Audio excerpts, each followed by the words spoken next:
ഒരു Norwegian ചൊല്ലുണ്ട്, dare സോം intent വെഗാർ intent winner. ധൈര്യം കാണിച്ച് മുന്നിട്ടിറങ്ങാത്തവന് ഒന്നും നേടാനാകില്ല. ധൈര്യം, അതാണ് ബോധോയ്ക്കുമുണ്ടായിരുന്നത്. യൂറോപ്പിലെ വമ്പൻ പേരുകൾ അവർക്കെതിരെ വന്നിട്ടും ലവലേശം പേടി കാണിക്കാതെ അവർ കളത്തിലിറങ്ങി, വിജയങ്ങൾ കൊയ്തു. യൂറോപ്യൻ ഫുട്ബോളിൽ വീണ്ടും അത്ഭുതങ്ങൾ രചിച്ചു. പണ്ട് കപ്പൽ കയറി യൂറോപ്പിലെത്തി നാട്ടുരാജ്യങ്ങൾ കീഴടക്കിയ വൈക്കിങ്സിനെ പോലെ ബോഡോയും യൂറോപ്പിൽ അവരുടെ കഥ രചിക്കുകയാണ്. അവരുടെ ഫിയർലെസ് അറ്റാക്കിംഗ് ഫുട്ബോളിൻ്റെ പിൻബലത്തിൽ ചാമ്പ്യൻസ് ലീഗിൻ്റെ റൗണ്ട് ഓഫ് 16 കാലെടുത്ത് വെക്കുകയാണ്. നോർവേയുടെ വടക്കേ അറ്റത്ത് സ്ഥിതി ചെയ്യുന്ന കൊച്ചു ഗ്രാമം, വെറും 55,000 പേരടങ്ങുന്ന ഒരു ഫിഷിംഗ് കോളനി. സാൻസിറോയുടെ മൊത്തം കപ്പാസിറ്റിയുടെ അത്രയും വരില്ല ഇത്. എന്നാൽ ഇന്നലെ രാത്രി മിലാനിൽ ഇന്റർ ആരാധകരും ഈ കുഞ്ഞൻ നോർവീജിയൻ ക്ലബിൻ്റെ ജയന്റ് കില്ലിങ്ങിന് ഇരയായി. പോയ വർഷം ഫൈനലിൽ കളിച്ച അതേ ഇന്റർ മിലാൻ ഇന്ന് പ്ലേ ഓഫിൽ കുഞ്ഞൻ ക്ലബിനോട് തകർന്നു പുറത്താകുന്നു. 2011 ശേഷം ആദ്യമായാണവർ ചാമ്പ്യൻസ് ലീഗിൻ്റെ നോക്കൌട്ട് റൗണ്ടിൽ 2 പാദത്തിലും തോൽവി വഴങ്ങുന്നത്. യൂറോപ്പിൽ പോയ കുറച്ച് വർഷങ്ങളായി ബോഡോ അവരുടെ ജയന്റ് കില്ലിംഗ് പ്രവണത കാഴ്ചവെക്കുന്നുണ്ട്. അതിൻ്റെ ആദ്യ ഇര ഹോസെ മൗറിനോയുടെ AS റോമയായിരുന്നു.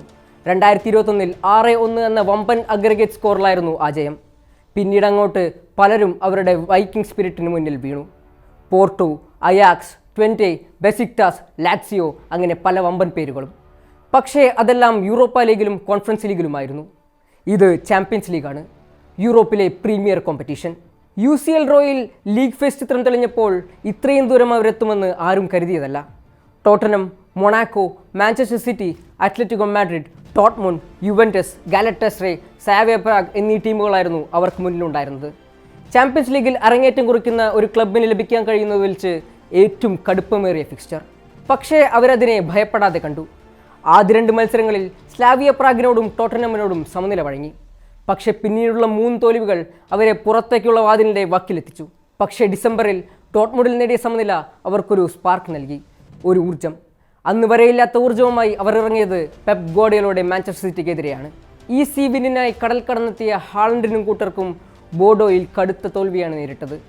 3-1 എന്ന ഡോമിനൻസ് സ്കോറിൽ ഇംഗ്ലീഷ് വമ്പന്മാരെ വീഴ്ത്തി ചാമ്പ്യൻസ് ലീഗ് ചരിത്രത്തിൽ അവരുടെ ആദ്യ വിജയം കുറിച്ചു. പക്ഷേ പ്ലേ ഓഫ് റൗണ്ടിലേക്ക് മുന്നേറണമെങ്കിൽ സിമിയോണയുടെ അത്ലറ്റിക്കോയെ അവരുടെ തട്ടകത്തിൽ പോയി വീഴ്ത്തണം.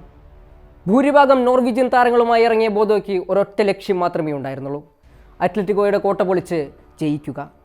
നോർവീജിയൻ താരമായ സോർലോത്തിൻ്റെ ഗോളിൽ ആദ്യം പിന്നിലായെങ്കിലും ഫെഡറിക് സ്യോവോൾഡും കാസ്പർ ഹോഗിൻ്റെയും ഗോളിലൂടെ ആ വിജയം ബോഡോ പിടിച്ചെടുത്തു. ബാക്കിയുള്ള മത്സരഫലങ്ങൾ അവരെ തുണച്ചപ്പോൾ പട്ടികയിൽ 23ാമത്തെ ടീമായി പ്ലേ ഓഫ് റൗണ്ടിലേക്ക് അവർ ടിക്കറ്റ് ബുക്ക് ചെയ്തു. ഇതുവരെ കാര്യങ്ങളൊക്കെ. ഇനി ഫേസ് ചെയ്യാനുള്ളത് ഇന്ററിനെ ആയിരുന്നു. സീസണിൻ്റെ തുടക്കത്തിൽ പട്ടികയുടെ മുകളിലുണ്ടായിരുന്ന ടീം, പോയ വർഷത്തെ ഫൈനലിസ്റ്റുകൾ, ഇറ്റാലിയൻ ലീഗ് ടേബിളിൽ ഒന്നാമന്മാർ. ഇവരെ 2 പാദത്തിലുമായി പിടിച്ചു കെട്ടണം. പക്ഷേ സ്വന്തം തട്ടകമായ ആസ്പിറ സ്റ്റേഡിയത്തിൽ അവരിറങ്ങുമ്പോൾ പിച്ചിൻ്റെയും കാലാവസ്ഥയുടെയും ആരാധകരുടെയും ആനുകൂല്യം അവർക്കുണ്ടായിരുന്നു.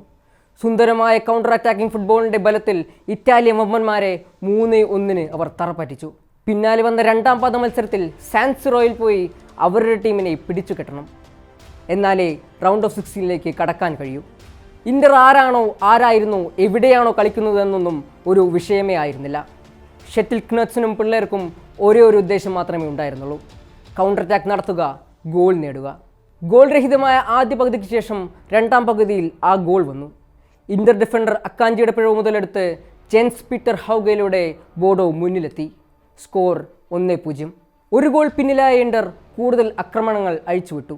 പക്ഷേ ഒഴിഞ്ഞുകിടന്ന വലത് വിങ്ങിലൂടെ ബോഡോ നടത്തിയ മറ്റൊരു കൗണ്ടർ അറ്റാക്ക് വീണ്ടും ലക്ഷ്യം കണ്ടു. ഇത്തവണ ഹൗഗയുടെ ക്രോസ് ബോൾ പിടിച്ചെടുത്ത് വലയിലെത്തിച്ചത് ഹക്കോൺ എവിയൻ. ഇന്ററിന് ഇനിയൊരു തിരിച്ചുവരവ് ഉണ്ടായിരുന്നില്ല. ഒരു ഗോൾ മടക്കിയെങ്കിലും ഫൈനൽ വിസിൽ മുഴങ്ങുമ്പോൾ അഗ്രിഗേറ്റ് സ്കോർ 5-2. അങ്ങനെ ഇന്ററും വീണു. ഇനിയുള്ള ഫിക്സ്ചർ പ്രകാരം മാഞ്ചസ്റ്റർ സിറ്റിയോ സ്പോർട്ടിംഗ് ക്ലബ് പോർച്ചുഗലോ ആണ് സാധ്യത.